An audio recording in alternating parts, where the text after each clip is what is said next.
They came to observe us, they came to study the creatures that call themselves humans. The galactic consensus believed we were fractured, disorganized, a chaotic swarm of individuals chasing selfish desires. We weren't like them. We had no hive mind, no central thought, no unified directive pulsing through every mind like a single will. And yet we won, not because we outnumbered them, not because we were more advanced, not because of unity, but because of something far more dangerous: choice. Each human is a storm wrapped in skin, every mind a forge of madness and miracles. While they operated as one, we moved like fire, unpredictable, primal, impossible to contain. One soldier disobeyed a retreat order and held the line. One scientist, ignored by her peers, invented a weapon that turned their warships to ash. One child, just one, whispered a story that inspired a rebellion across a dozen star systems. You see, in their hive, no voice was louder than the collective, but in humanity every voice can be a revolution. Every act of love or rage or defiance is a spark, and together, sparks become wildfires. They feared that we were too fragmented to survive, but they never realized our chaos is our strength, because we are not one mind, we are billions. And when billions rise, not in uniformity, but in passion, conflict, and belief, we become unstoppable. So tell the galaxy, humans do not have a hive mind. We have something far more terrifying. We have free will, and that is the end of empires. They thought we were broken, scattered, billions of minds pulling in a million different directions. No hive, no single voice, no grand consensus guiding our every move. Just noise, just chaos. But what they didn't understand is that our chaos is a kind of genius, because inside every human is a storm, a living, breathing force of nature, one that doesn't wait for permission, doesn't ask for orders. One soldier can rewrite a battle, one whisper can spark a rebellion, one dream can change the course of history. They thought unity made them strong, but their unity was control. Predictable, silent, we don't move like them. We don't march in rhythm, we erupt, we clash, we love too much, hate too loud, burn too bright. And that's why we're dangerous, because when you try to conquer a hive mind, you just have to break the signal. But when you try to conquer us, you're facing millions of different stories, millions of different hearts, all choosing to rise, each in their own wild, unstoppable way. They feared we were too fragmented to win. But that's where they got it wrong. We're not fractured. We're free, and there's nothing more terrifying than a species that refuses to think the same but chooses, again and again, to fight. 1.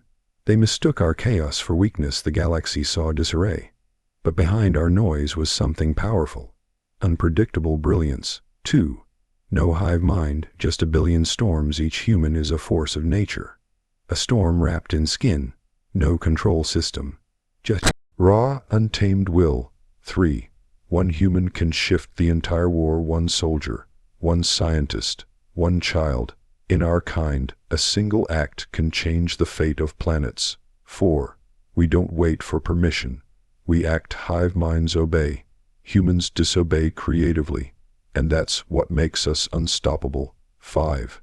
They have uniformity. We have fire while they move like a machine. We burn with love, rage, hope, defiance, and we erupt. 6.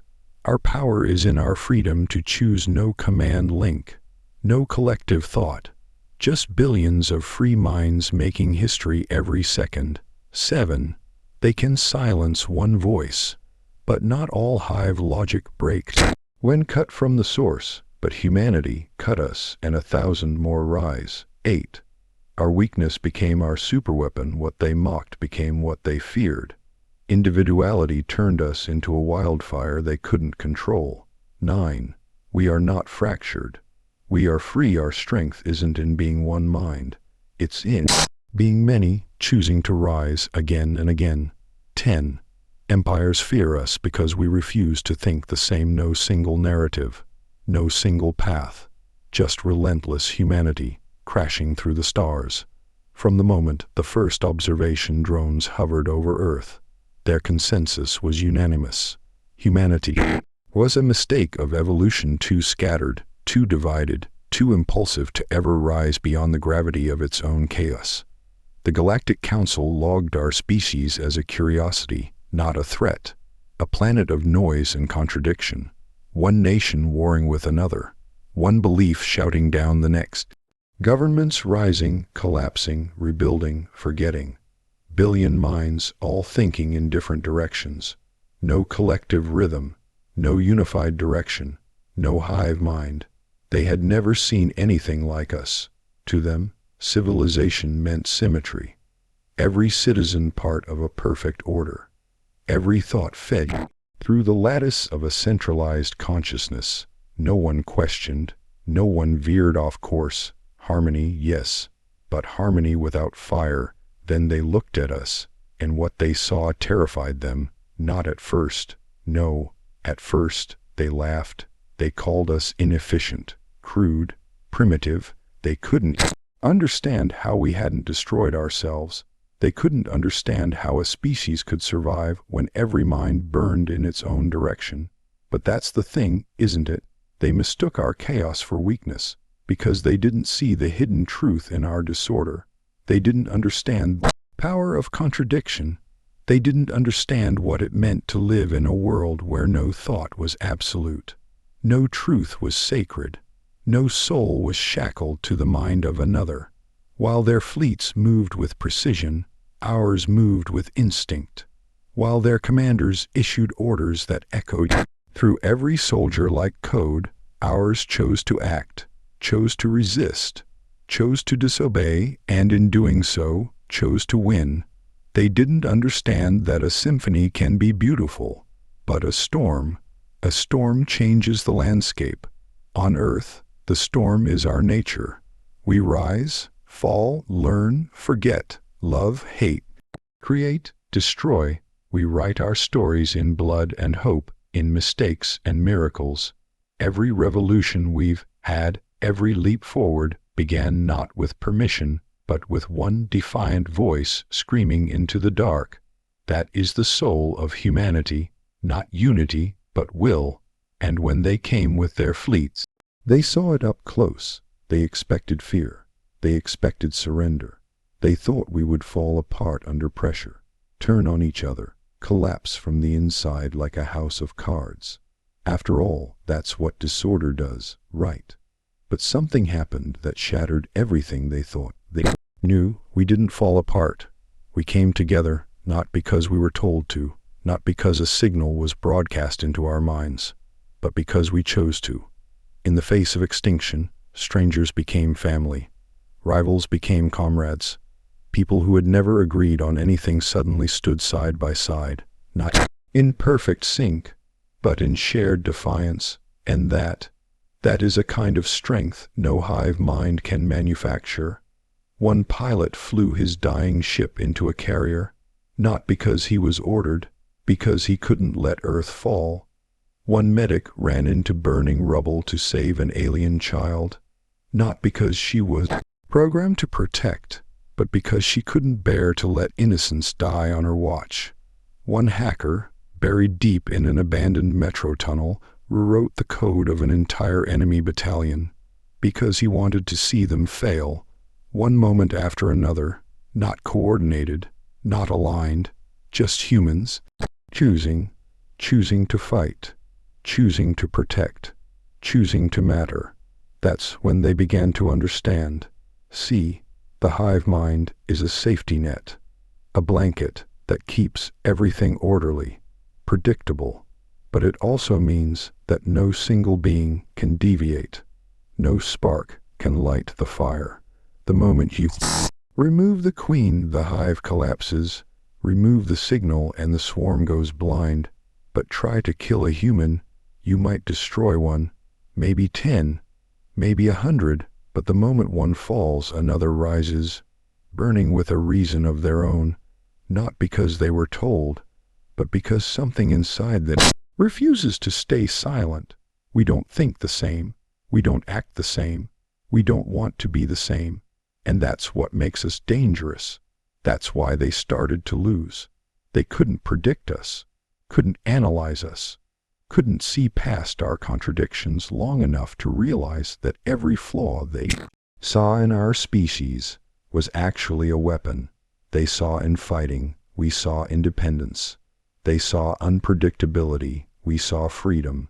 They saw chaos, but we saw possibility, because in our chaos, there's creation. In our noise, there's music. In our madness, there's movement. And when we move, when we rise, we don't ask permission. We don't wait for orders. We don't need to be connected by some glowing neural web to know what needs to be done.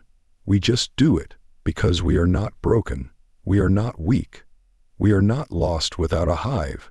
We are something far more dangerous. We are human. They kept trying to find the pattern. Every algorithm, every predictive model, every psychic probe they aimed at us failed. We didn't move like them. We didn't even move like each other.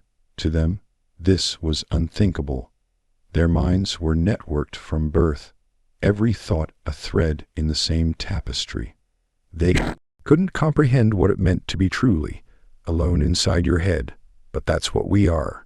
We are born isolated, cut off from the thoughts of others, no mind, link, no shared stream, just a single consciousness, screaming into the dark, trying to make sense of a world too vast to understand. Alone, and yet, somehow, in that solitude, we thrive. They believed a mind detached from the hive would go mad. They were right, but they didn't understand what kind of madness. Not the madness of confusion, the madness of creation. Because when you live in your own head, when you're forced to build meaning from scratch, something extraordinary happens. You begin to imagine, to create, to question, to rebel. Every human mind is its own galaxy, spiraling with thoughts, contradictions, fears, and dreams. No two are alike. We don't think in straight lines. We think in wild arcs and lightning flashes. We don't follow the pattern. We become the disruption. To them, every thought is a shared vibration, echoed instantly across the network, polished and corrected by the collective. But for us, every thought is a risk, a leap, a lonely shot fired into the void, hoping someone out there will understand. That's why our ideas are so dangerous, because they aren't approved, they aren't optimized, they aren't safe. They're raw, bold, sometimes wrong, sometimes brilliant, always ours, and they couldn't trace it, couldn't map the movement of billions of individual storms. One moment, we're arguing with each other, rioting in the streets, tearing down our own monuments. The next, we're building starships, healing planets, uplifting species they thought were beneath notice, because we are not parts of a machine. We are sparks from a forge. Each spark can burn on its own.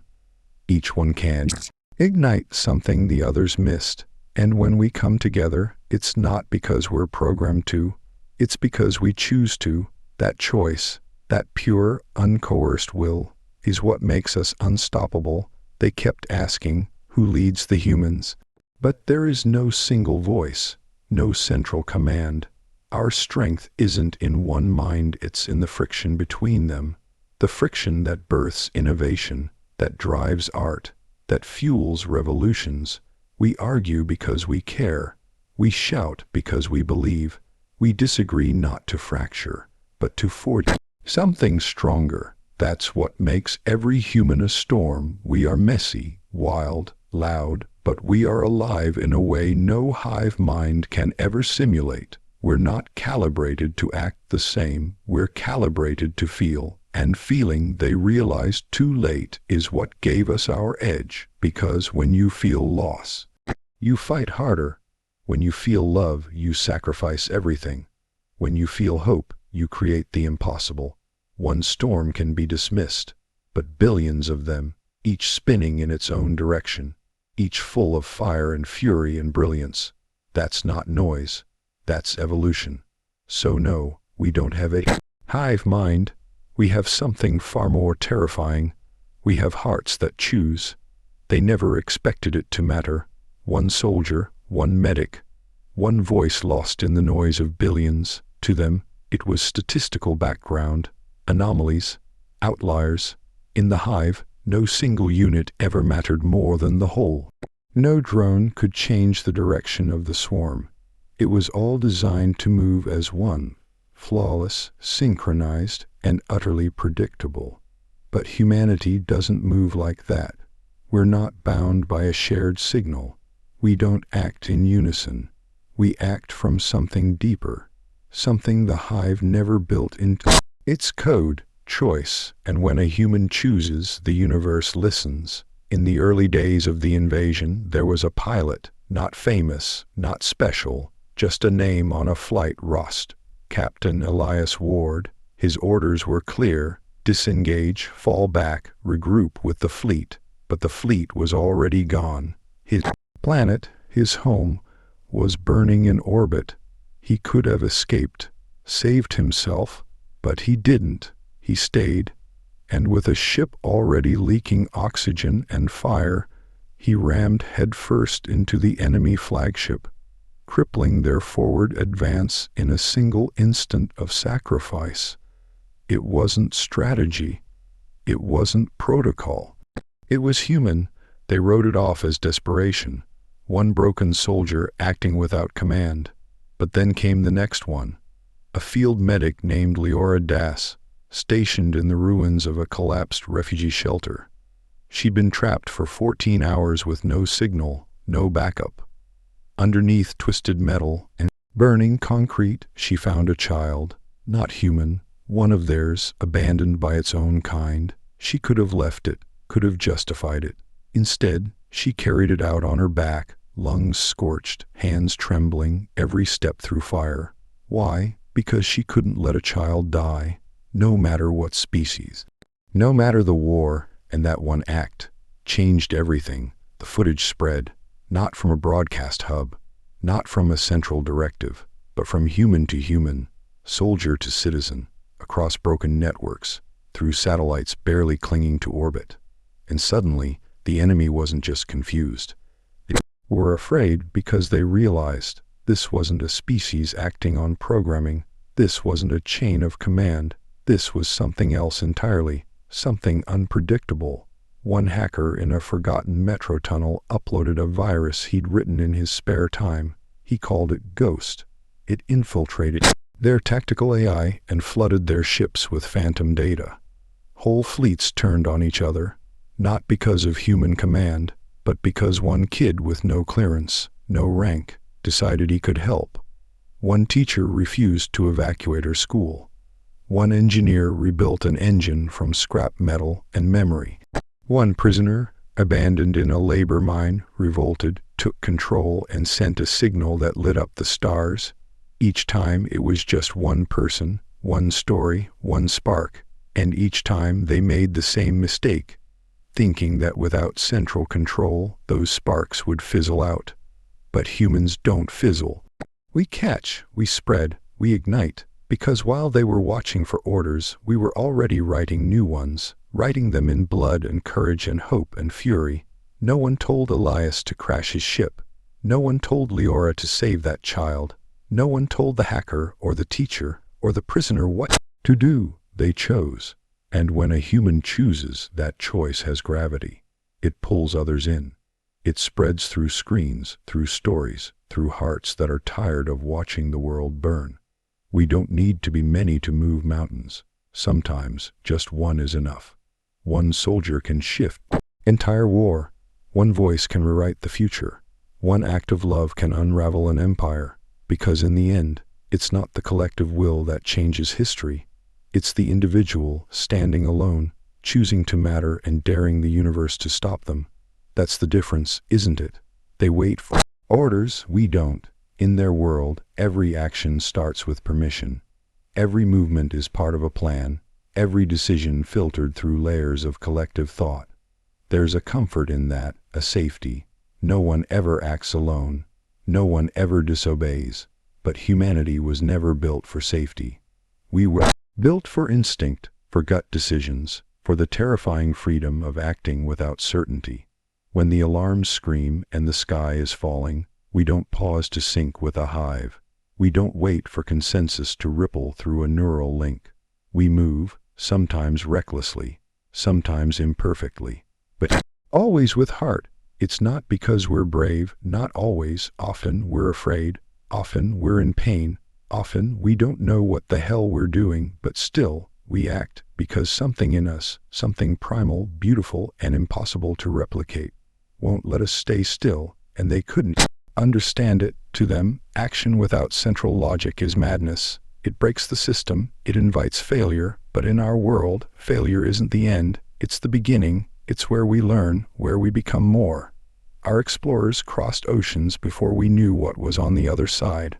Our dreamers built machines that defied gravity because they wanted to see the stars.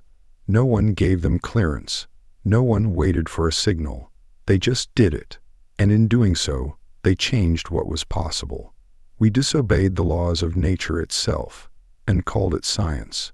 We rejected the gods who kept us afraid and called it progress. We broke every rule written by the powerful and called it freedom.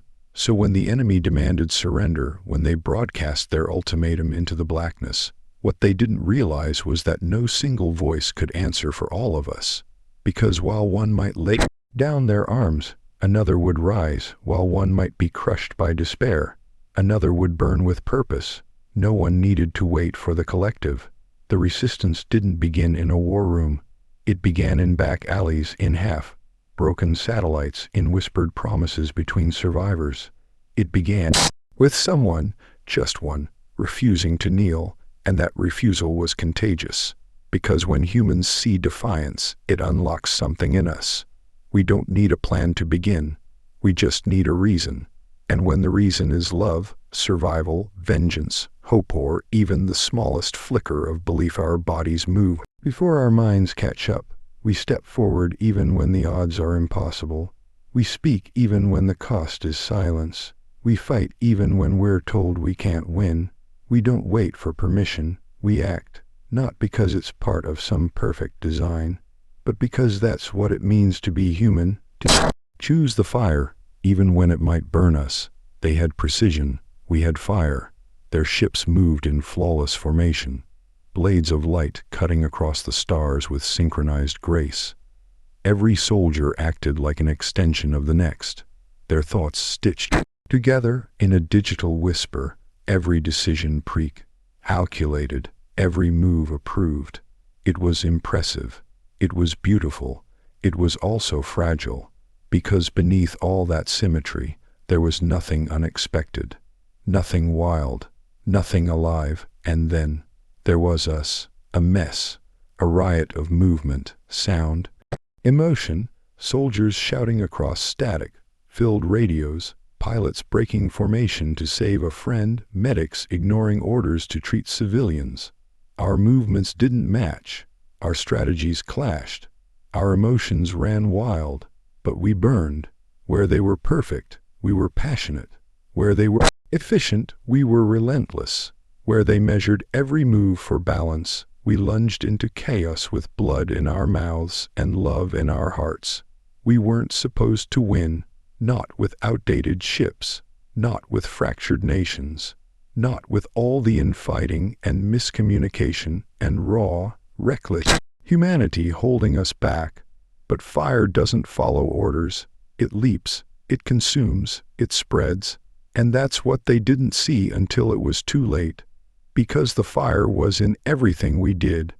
In the way a mother shielded her child as the bombs fell. In the way a mechanic refused to abandon her post, welding a broken engine back to life with shaking hands. In the way two strangers, once enemies, dragged each other across a battlefield because neither could bear to let the other die. That wasn't strategy. That wasn't programming. That was heart. Their kind had forgotten what it meant to feel.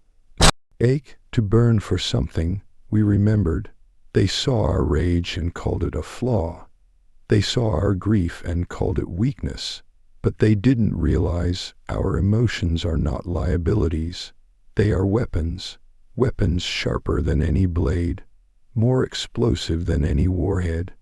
You can train a hive mind to aim, you can teach it to strike, but you can't teach it to care.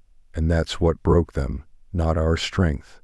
but our willingness to bleed for something we love, to die for something we choose. To them, loyalty was hardwired, just another line of code. But for us, loyalty is born in the soul, in the raw, burning chaos of knowing we are small, fragile creatures in a vast, brutal galaxy. And choosing to fight anyway. They had unity, we had fire, and in the end, fire wins. They couldn't understand it. Not really. To them, obedience was survival. Purpose came from connection, input from the whole, choices made by consensus. No one acted alone, no one dared to. In their world, the thought of a single mind deciding anything for itself was terrifying. But for us, it's everything, because every time we make a choice, real and unfiltered, it's like lighting a flare in the darkness. It's raw, messy, brave, and it's what makes us human. We were never given scripts. We weren't designed for consensus. We were dropped into a world of storms and told, survive. And we did, by thinking for ourselves, by questioning, by imagining things that had never existed. We don't just react. We invent that freedom. They couldn't grasp it, because in their hive, choice was a risk. In ours, choice is the revolution, and we do it constantly. A kid in the ruins of a fallen city decides to climb into an abandoned comms tower, not because someone told him to, but because he believes someone might still be listening. A scientist in a freezing outpost keeps the reactor running with her bare hands long after the protocols say to shut it down. She's alone, no backup, but the lights in that sector stay on because she decided they had to. A poet in a prison cell writes a message in blood on the wall, one the guards will never understand, but another prisoner will. And that message sparks an uprising that takes down the warden and turns the whole system inside out. These aren't grand movements orchestrated by central command. They're flickers, sparks, moments of will born out of nothing but a choice. We don't need to be told what to do. We feel what must be done, and we act. Sometimes it's foolish, sometimes we fail. Sometimes we act before we understand what's at stake. But sometimes that one moment of instinct, that one whisper of I will, is enough to break a chain that's held for centuries.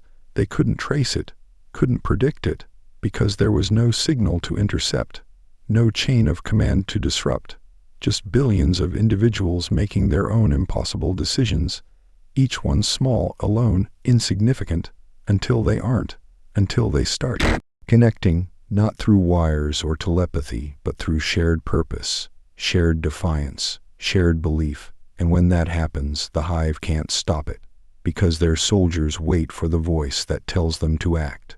But our soldiers, our artists, our rebels, our dreamers, they already did. They looked at the impossible, looked at the overwhelming, looked at the enemy coming with fire and cold calculation, and chose to stand. Not because they had to, because they could. That's what makes us terrifying. That we don't need permission to fight for what we love. That we don't wait for orders to change everything, because in every human heart, buried beneath the fear, the pain, the scars is the one weapon they never saw coming. A free will that refuses to die. They thought they could silence us. Cut off the head and the body dies. That was the logic of the hive. Take down the queen. Sever the signal and the rest falls quiet. It had always worked. On every world they conquered, it was the same. Dismantle the voice, and the people forget how to scream. But humans don't scream in unison. We scream in millions of different voices, and you can't silence them all. You can try. God. No, they did. They burned our networks, collapsed our satellites, bombed our broadcasting towers into smoking holes. They erased our leaders, scrambled our command frequencies, jammed our signals with cold, perfect interference. For a moment there was silence, no orders, no direction, no voice telling us what to do, and that's when they lost. Because where their silence meant paralysis, ours meant possibility. We didn't fall still, we didn't stop. We started whispering, not across networks or hive nodes or synchronization chains, but through sheer, desperate, beautiful human defiance. A Chalk message on a wall. A smuggled radio part passed hand to hand. A melody hummed through a shattered city. An old Earth song, no words, just memory. We became thousands of sparks, flickering in the dark. And those sparks found each other. Not because they were told to, because they chose to burn. And in every place they thought they'd shattered us, we were rebuilding. Not with technology or structure, but with something they didn't know how to fight. Story. A story of one girl who carried her brother through the mountains after the skies fell. Of one mechanic who lit up an entire defense grid with scavenged wire and spit. Of one soldier, alone on the moon, still holding the line, just in case Earth was listening. We didn't need a central voice to lead us. We only needed to remember who we are. And as long as one human remembers, another will rise. That's what the Hive can't stop. It can shut down a frequency, yes. It can destroy a city. It can burn the libraries and collapse the bridges. But it cannot erase why we fight. It cannot erase the stories we carry inside us. We are not a single mind. We are a million memories, choices, scars. We are voices that refuse to harmonize. We argue, we scream, we stand divided, until the moment it matters, and then, without warning, without orders, without structure, we rise. Because you can silence one voice, but not all of us, not forever. Not when every whisper carries the same impossible, furious message.